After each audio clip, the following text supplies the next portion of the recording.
Torta sa orasima i čokoladom, sastojci za kore 3 puta po 5 belanaca, 5 kašika šećera, 5 kašika mlevenih oraha, 2 kašike brašna za sve namene, 5 gr praška za pecivo, krem, 15 žumanaca, 15 kašika šećera, 200-300 gr čokolade za kuvanje, 250 gr maslaca ili margarina, 5 kašika mlevenih oraha, 250 gr šećera u prahu, može i manje, zavisno kako volite, 1 kesica šlaga. Priprema: uključiti rernu da se zagreje na 200 stepeni.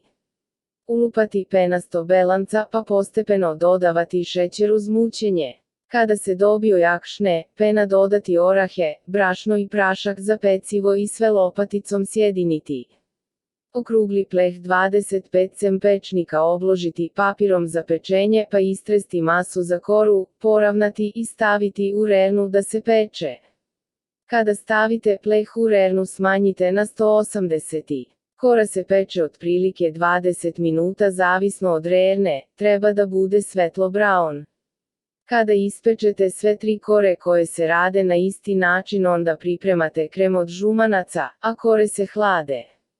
Ulupati žumanca sa šećerom, da žumanca zapene i pobele. Staviti na paru, šerpa sa žumancima na šerpu sa 2 prsta vode, ispod voda vri ali ne dodiruje šerpu sa žumancima. Šerpa sa vodom mora biti šira da bi para od vode koja vri mogla da izlazi napolje, kada se krem suvato, tačnije kada vučete varjačom i ostaje trag za njom krem je gotov.